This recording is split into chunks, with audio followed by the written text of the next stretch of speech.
at the sexual harassment controversy involving the Jets and this reporter, Ines Sainz. Joe, everybody's got a take on this. What is your opinion on this? My take is there is no case here whatsoever. There's no story to talk about anymore. Woody Johnson called her and apologized. She's accepted that apology.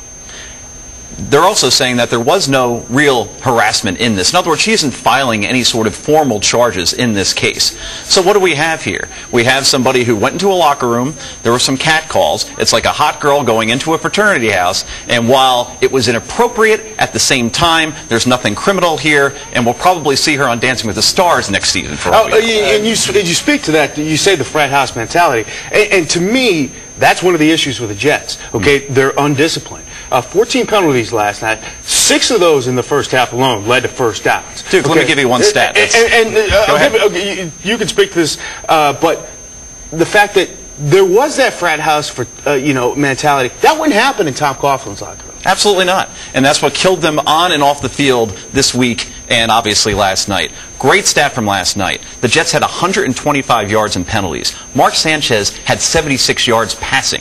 When your penalties outweigh your quarterback by 50 yards, you have a problem. And that means that there isn't really a lot of discipline on this team. Maybe the hard knocks thing got to their head a little bit too much.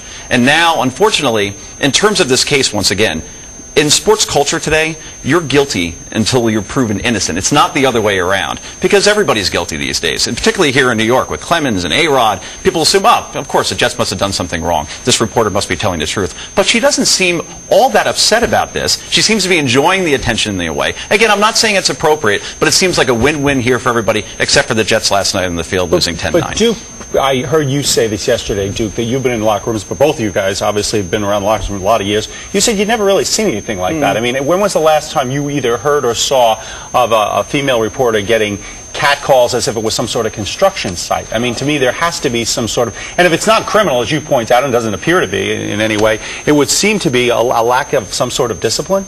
I would think so. And plus, she's not a regular Jets beat reporter. So players saw her and didn't quite know why she was there. And there's reality cameras there during all of training camp, and there's a Sanchez brigade of very attractive women probably coming to. They didn't know she was probably even a reporter. Maybe they saw the microphone. They're like, who is this woman? Is she from a reality show? I'm not, again, saying that what they did was justified. But at the same time, she was an unfamiliar face, and perhaps they said, you know what?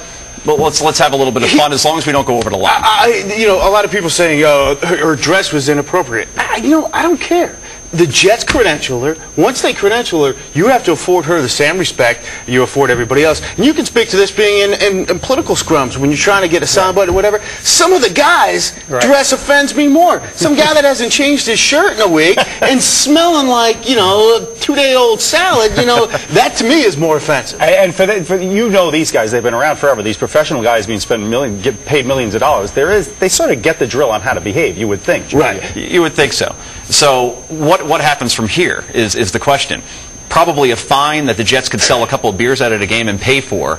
But nothing's really, she hasn't really named a player, and she can't really name a coach. There is no specific suspect in this whole case, so to speak. So this thing will probably go away with a fine, a slap on the wrist, and a lot more notoriety for Ines Sainz. And a couple of those players, if they had to go home and explain to their wives why they were throwing footballs close to... yeah, now that'll be the bigger problem, right? To me, they're not out of the woods yet. Trust me, if that was me...